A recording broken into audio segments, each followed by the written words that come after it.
Hello and welcome to Exploring Global Problems, a podcast where we talk to academics from Swansea University whose groundbreaking research is tackling global challenges, from health innovation to sustainable futures and the environment, from digital technologies to clean energy. My name is Sam Blaxland, and today I'm joined by Dr Aimee Grant, Senior Lecturer in Public Health here at Swansea. Aimee's research focuses on improving healthcare for autistic people. Their current project, Autism, From Menstruation to Menopause, uses participatory research with the autistic community to better understand reproductive health. Aimee, welcome to Exploring Global Problems. Thank you for having me. To start us off, can you just give us an overview of your research, please? Yeah, so I'm really fortunate to have a huge Wellcome Trust fellowship at the moment. So they funded me for 8 years with 4 staff to really get into the detail of what everyday life is for autistic people with wombs. So that's women, trans men, and some non-binary people. Great. And the focus on autistic people here in particular, why is that so important? And why is the whole reproductive health element of it so interesting for you? So I think it's really important for us to know more about the lives of autistic people because our health tends to be worse on almost every marker. So autistic people die 16 years before their peers if they don't have a learning disability. But autistic people with learning disabilities die 30 years earlier than the average.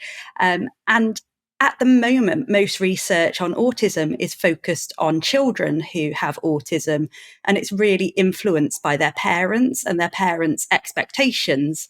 So we really don't know much at all about autistic adults' lives. And to get that early death rate down, we need to know what are the problems autistic people face and what are the potential solutions. So, I mean, those figures really are genuinely shocking, aren't they? But have we got some idea of what lies behind them? Why they are so awful? So we know from existing research that health care services tend to be quite inaccessible for autistic people. So things like needing to make a phone call to book an appointment with your GP. Actually, most autistic people struggle with phone calls. So if they could ask by email or by text message, they'd be more able to get there. Also, autistic people communicate differently to your average non-autistic person. So we tend to be more direct. We might have done some research. So we've put our symptoms together and gone, with these 5 symptoms, we might have this particular condition. But actually, health professionals often don't like that. It doesn't always go down very well. Last year, there was a review of evidence on health professionals' views of autistic adults. And we found that actually they had really quite negative views about autistic people. And what they thought actually was kind of going on stereotyped views from 20 or 30 years ago, not up-to-date knowledge. And that really means that then if autistic people don't actively tell their health professional that they're autistic, they might not get any accommodations around that. Because, for example, I've had health professionals say to me, "Oh no, you can't be autistic." But of course I can. I just know how I'm expected to behave in a health consultation. And I do what I can to try to get some treatment for the symptoms I'm going in with. And this thing you were mentioning about the disparity, I suppose, between the diagnosis of young people, young autistic people and older people. I mean, what lies behind that? So I think as well, when it comes to women, historically, we've been really underdiagnosed. So thinking about autism, typically you would see white men being diagnosed as autistic and people from other ethnicities and women have just not been diagnosed historically, but that is now improving. Every year, the Centre for Disease Control, the CDC in America, do a survey of 8-year-olds. And they found just recently that 1 in 36 8-year-olds in America have been diagnosed as autistic. But we know the average age for diagnosis of girls is 12 to 13 years. So that 1 in 36, so, 3%, just over 3% is an underestimate. So we really do have an underdiagnosis issue, which is exacerbated in the UK by not having enough staff working in autism services. So it can take 3 or 4 years to get your diagnosis from the beginning of seeking it.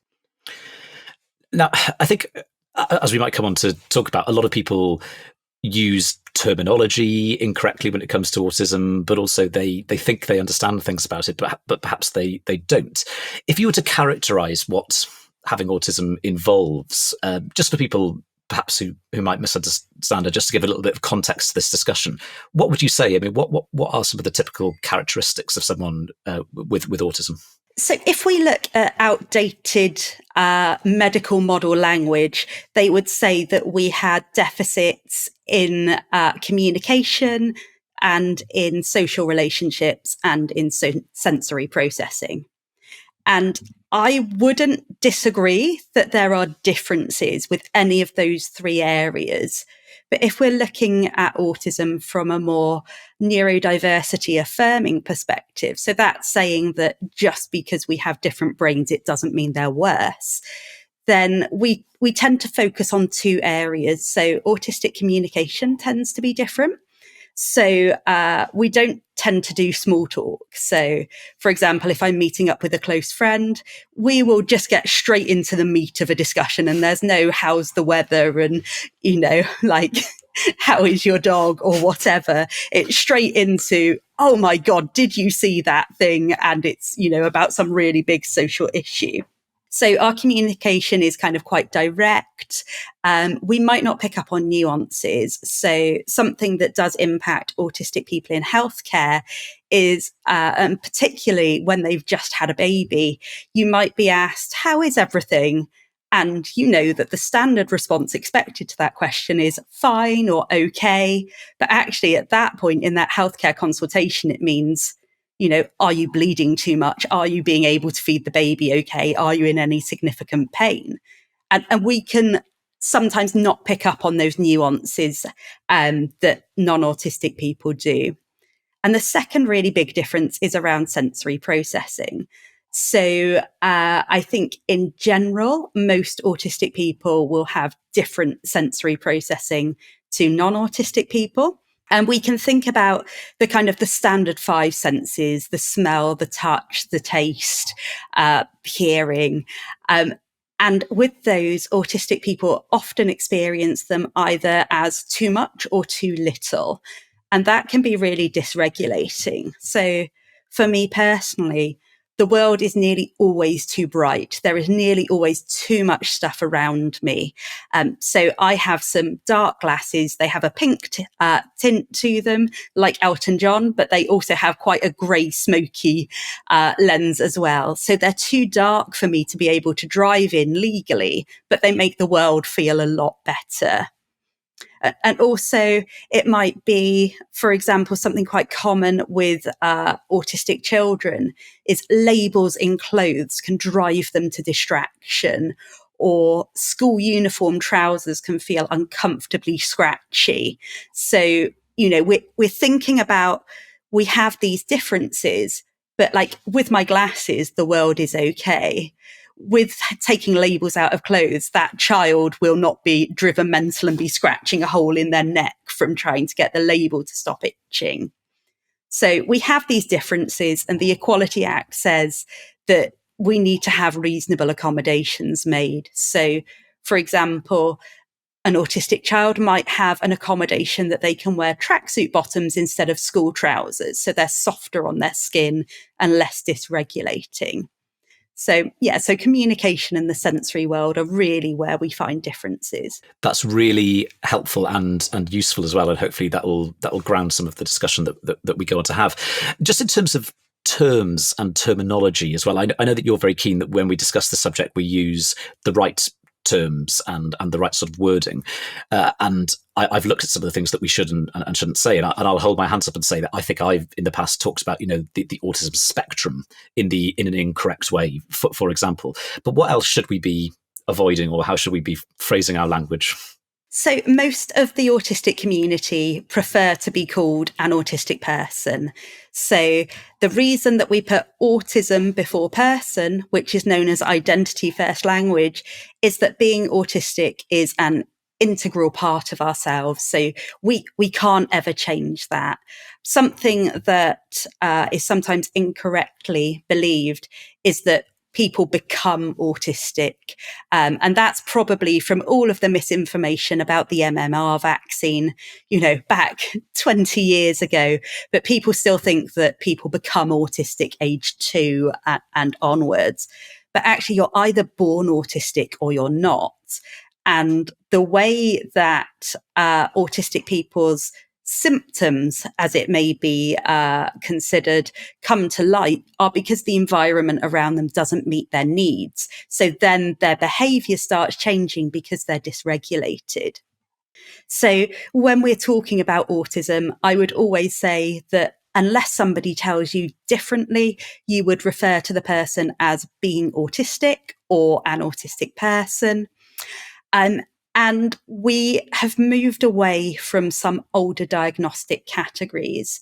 So some people who were diagnosed perhaps 10 or more years ago may have a diagnosis of Asperger's syndrome. But we don't use that anymore because Asperger was actually a Nazi working in Vienna during the Second World War and sending autistic people to the gas chambers if they weren't considered to be useful.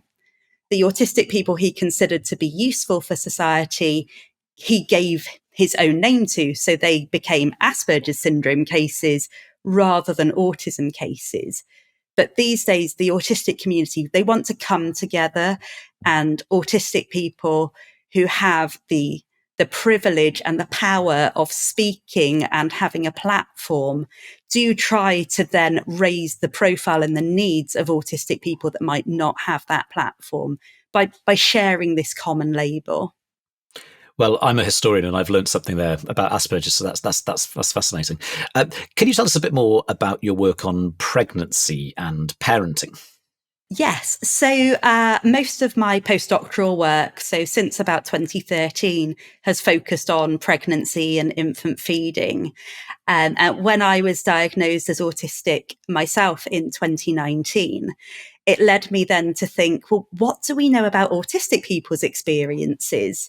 And when I started to research in this area, we don't actually know very much at the moment. So there was a paper published in 2019 that reported that of all autism research funding in America, 98% was directed to research on children, with only 2% on adults. So it's unsurprising that we don't know that much about maternity care, because traditionally a lot of the research has focused on autistic men and boys. What we do know is that when it comes to pregnancy, autistic people can feel more dysregulated than they would usually. So when I talk about dysregulation, that comes from things like the sensory environment around us. So the world being too bright, the washing machine being too noisy, a child being demanding for particular things. They can then build up more during pregnancy than they would usually.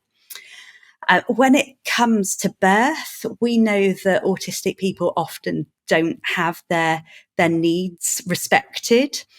So research that I've done has shown many people that have found health professionals don't believe that they're in pain and don't believe that their labour is fully established because our pain might not show on our face. We might hold that pain inside more than your average non-autistic person. And I've had several people report that literally the baby was almost out of the birth canal and into this world, and people still didn't believe that they could be in active labour or they could need pain relief. Autistic people also tend to struggle more with touch and can find that really quite unpleasant. So having examinations during pregnancy and when giving birth could be really unpleasant. And actually, sometimes health professionals will have their hand literally about to go into somebody's vagina before they say, we'll just do a quick examination now. So we had lots of reports of people not being given the opportunity to turn down examinations or to even just consent to them properly. So yeah, we have some extra difficulties compared to non-autistic people who are giving birth. Okay, thank you. Your research has involved starting Wales's first autistic research community council, I read. What does this involve? So I'm really excited about my community council. So as part of my big Wellcome Trust Fellowship, the first year is building a community council of autistic people to work with me and co-govern the study. So most research on autism is done by non-autistic people who quite often sit within that medical model and have a deficit view of autism. And that fundamentally shifts the things that we know about autism because they're already starting from a wrong perspective. When I applied for this funding, I literally wrote my dream list of the project I would like to do. And year one of my project is just building this community council of people that will co-govern the study with me. So I have 4 community leaders that I've called them who are part of the team. And they are people who are directors of charities who are autistic. And they're currently helping me with recruiting for another 8 lay members who are just your everyday autistic person who has some interest in research and would like to come along and would like to shape how we're doing this. And it's really to make sure that we're doing things properly so that we're getting the voices of autistic people who are non-speaking, who have learning disabilities, who have lower educational qualifications. I mean, most people involved in autism research are very highly educated. So we're just trying to make sure we lay the groundwork so our research has validity. Amazing. These lay members, I mean, that sounds really interesting to me. Where are you going to find them, I suppose, or how are you going to try and bring them into the projects and onto the community council? So we're currently advertising for them at the moment, and we have a list of about 10 organisations that have agreed to advertise for us. So Autistic UK, the UK's main autism charity led by autistic people, Fair Treatment for the Women of Wales, who are a reproductive health group, and also kind of more well-known organisations. So the Wales National Autism Team, who develop all autism services for Wales, are involved, as well as Health and Care Research Wales. So we're putting our adverts out with them, lots of social media campaigning.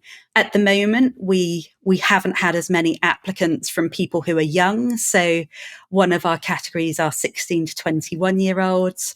And another category we're particularly hoping to fill is those who have a minority ethnic background, because, so much autism research is really, really white, and we want to make sure we're including those people. So we've proactively targeted organisations who have membership that would meet those groups. Well, I was going to ask about collaboration in general and the organisations and the groups who you work with as part of this broader research. And you've mentioned quite a few there. But do you want to say a little bit more about the different, not just the different groups, but the different kinds of groups? Because I'm really struck that you've got quite a lot of NGO groups here, haven't you? So it's not just purely an academic project.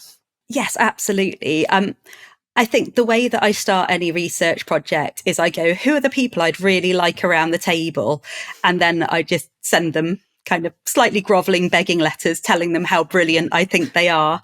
And it seems to work quite well, which is good. So Autistic UK are brilliant and should have far more government funding and everything than some other autism charities that aren't led by autistic people and really don't represent us. So I've worked with Autistic UK on a couple of projects before, and I'm delighted that they are one of my partners for this. And also Fair Treatment for the Women of Wales have just been so supportive. I think in terms of my research background, it's all been concentrated in that maternity period to date. But actually, my community consultation when I was designing this project, people said, well, what about contraception? What about the menopause? What about when people start their periods? So I had to expand it out into areas that I really don't know much about at the moment. So yes, it's absolutely brilliant to have them on board, to have their knowledge of these kind of reproductive issues. And I think, I do have those more normal or more usual stakeholders around the table as well. So, and I think they're really important because they carry weight and they have resources, even if they aren't necessarily the groups that are meeting the community's needs as their first point. So far, I haven't had everybody around the table. So once a year, I'll have all of these different stakeholder organisations coming to hear where we've got to with the project. So I think it'll be interesting when we start getting people who have perhaps different pulls in terms of what their organisation's priorities are, coming in and seeing if we can, help people meet their needs in all of these organisations will definitely be interesting. So yes, watch this space for some more of that in the future. We'll be watching. I mean, specifically in terms of this grant that you've won. I mean, even by academic standards, this is a huge amount of money, isn't it? From the funding council, and I mean, it's hard to get often very, very big sums like that. So do you want to tell us a little bit actually about the process of actually bidding for it and successfully winning it? Yes. So I arrived at Swansea University in March 2021, and I work for Professor Aimee Brown. And the funding that Aimee had at that point was to develop her infant feeding research centre, which is known as LIFT, Lactation, Infant Feeding and Translation. And so I'd come in fresh from my own terrible experiences of healthcare around maternity.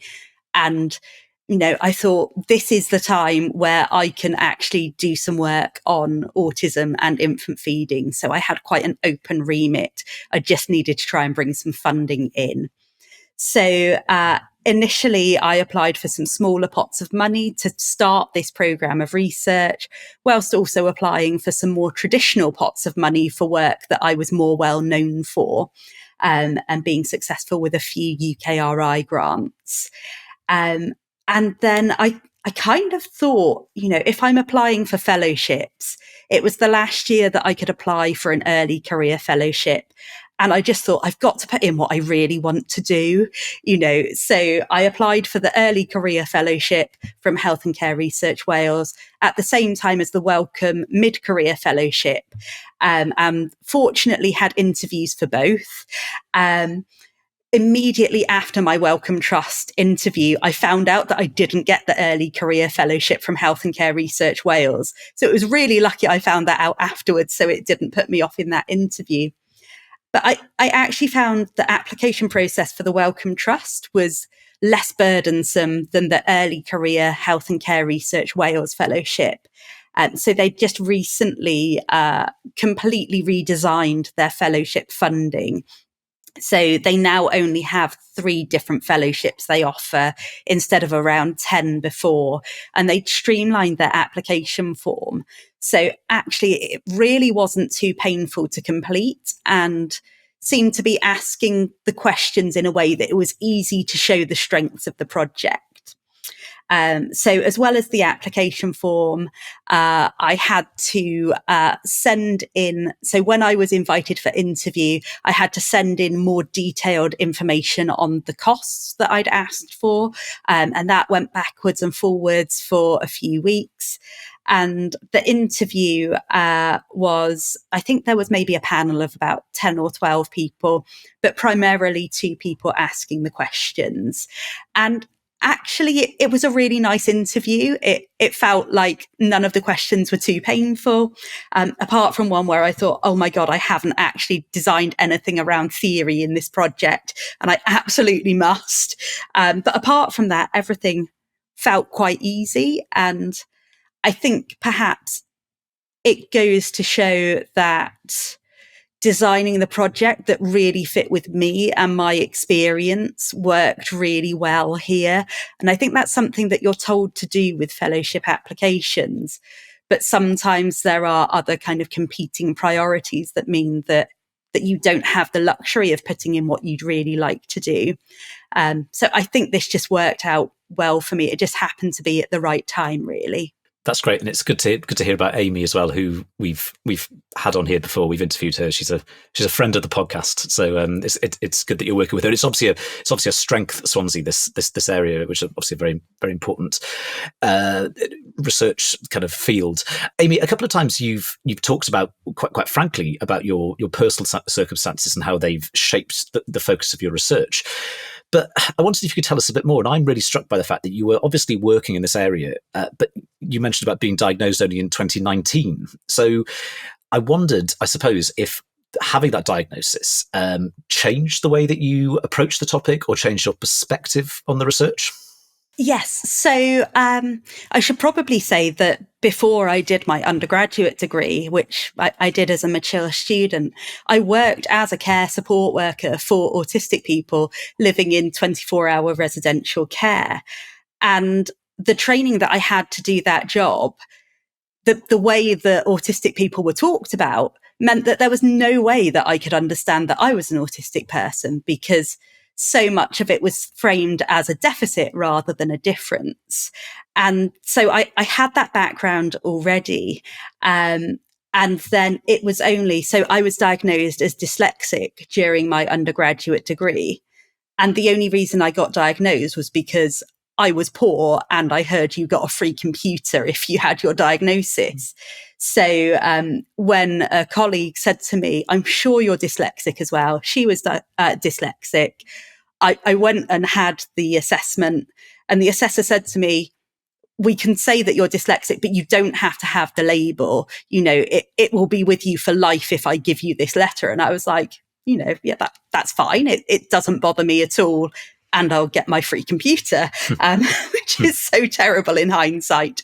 But yes, I feel like even just that experience came with the idea that having a label of dyslexia would be somehow more negative than being dyslexic and not having support for it. And that was something that later in my career, actually, I've really needed support. I have software that dictates for me, that will read documents out loud for me. And I have a brilliant support worker who basically keeps on top of my diary and makes sure I'm in the right place at the right time, and, deals with complex systems that I really struggle with. So getting a dyslexia diagnosis was really useful earlier in my career. But then I had a really difficult time at work where my reasonable adjustment for dyslexia of having a single occupancy office was taken away. And that really started the whole process of my health completely tanking. So I've always been quite an allergic person, but my asthma and allergies went haywire. I used to run long distance, and now I use a wheelchair, still 6 years on from when this happened. And so when it came to getting my own autism diagnosis, I'd met somebody lovely at a conference who had Facebook friended me and is autistic. And she'd posted something like 10 signs you're a woman and you're autistic. And I was like, tick, tick, tick, tick, tick for every one of them. And things were so difficult at work that I thought if I also had an autism diagnosis on top of dyslexia, they would understand that I really needed quiet to be able to do my job. So I went and got diagnosed and got my diagnosis and my formal piece of paper. And I then had another really negative work experience where accommodations that had been agreed to just weren't put into place, and had to leave another job, which was, really upsetting and was difficult when I moved to Swansea. But yes, as you mentioned, before I came to Swansea, I had an ectopic pregnancy. And it was after I'd had my autism diagnosis. And because I'm quite medically complex, my consultant had recommended a cheat sheet for if we had to go into hospital with COVID happening. So, they could know what things to watch out for if we had COVID and got very unwell. And yes, when I went into hospital, it was almost like there was no response to me saying, I'm autistic and I have a working memory impairment and these things are really difficult for me. It was during COVID, so my husband wasn't allowed to accompany me for any of the appointments. And it was all just really, really horrible. And previously, I've worked as a medical ethnographer. So that means that, it's my ideal job. I'm so nosy that being an ethnographer is amazing. So I would then follow around a doctor or a nurse as they were working on a hospital ward, treating patients. And I would write notes about what they were doing, about how they made their decisions about particular things. And then you go and write them up. And that's your whole job. And it's absolutely brilliant. I love doing it. So, I already knew all of this stuff about being in hospital and things from having that work experience. I'd also worked as an auxiliary nurse on an NHS ward before coming to university. And so the way I coped with this experience of being in a 10-bedded ward, which was autistic sensory hell, was to pretend I was there for work and to take really detailed field notes. And I just had to kind of disassociate from the experience of being there. And afterwards, that was when I really started thinking, I'm already doing work on maternity experiences of disabled people, so people with rheumatic conditions and people on low incomes, people living in stigmatized areas. What about autistic people? So that was when I kind of jumped into that. And I think before it had never occurred to me, probably because I'd never seen anybody write anything about it. And, we really don't have a lot of information there, which I think is why it's so great that I have all of this time to get into the detail of it. That's quite an amazing story. And I can reassure you as well that being a historian also requires being nosy as well. So I very much know how you feel.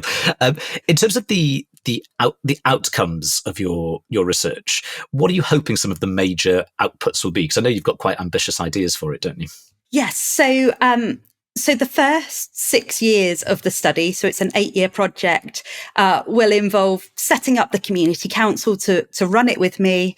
And then we'll have a period of 5 years where we have a group of 100 autistic people with wombs, so women, trans men and non-binary people.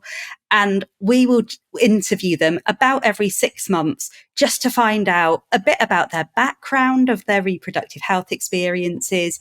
And then we'll get kind of real-time updates of what's happening in their lives, and any differences that they're experiencing, having any new healthcare appointments.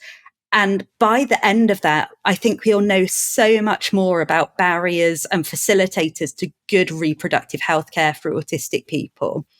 The last 2 years will be spent putting that into practice.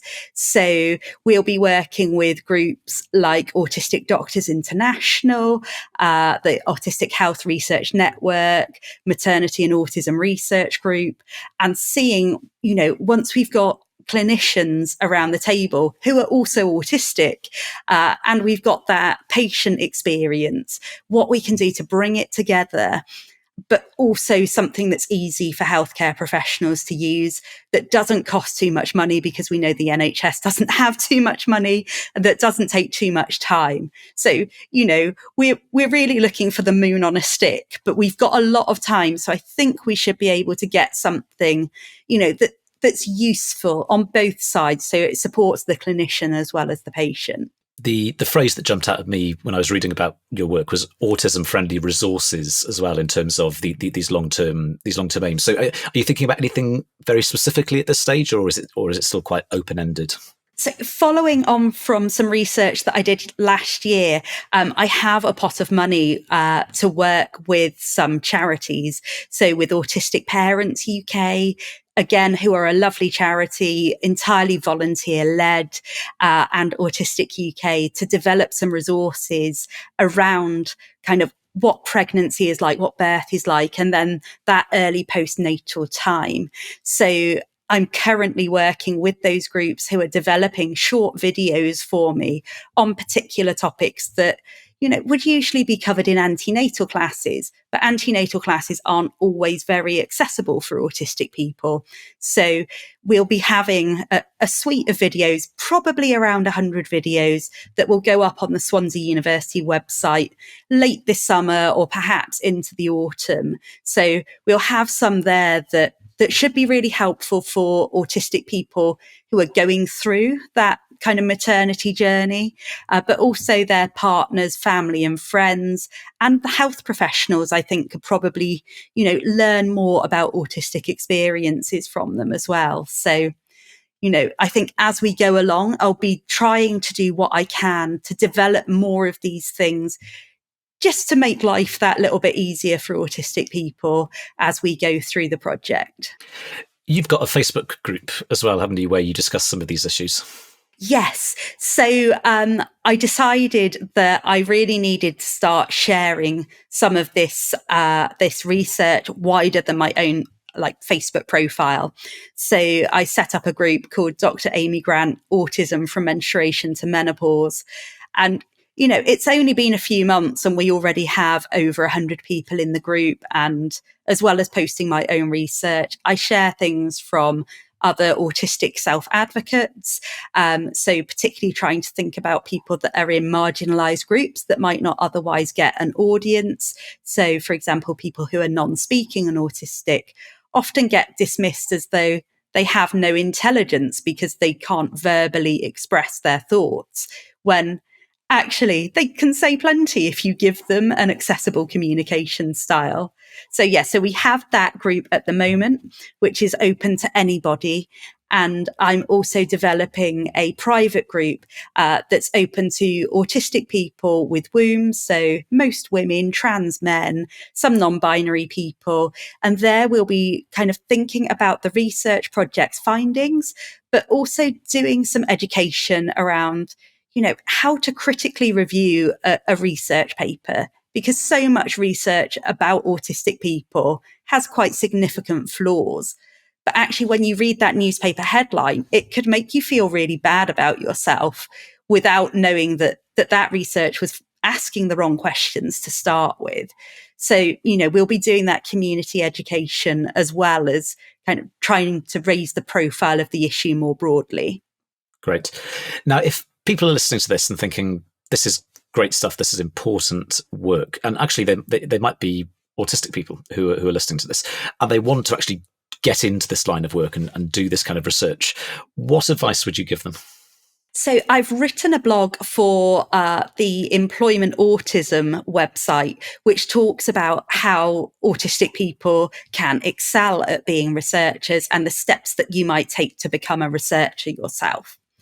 So, the general path in is that you may have an undergraduate degree, but you don't have to. A lot of autistic people will do a master's degree, skipping their undergraduate entirely, and then go on to either become a research assistant or to do a PhD. So that's a 3-year program usually of doing a big piece of research by yourself. For people who think that feels like it's too much, I'd encourage you to join my Facebook group, and we'll be advertising that private Facebook group soon. And we'll be doing, we'll be taking requests from people. So if people want to, for example, know a bit more about the ethics process, so how it's decided that research is allowed to go ahead, then, we can do some things on that. So, we'll have webinars and we'll be taking requests for topics.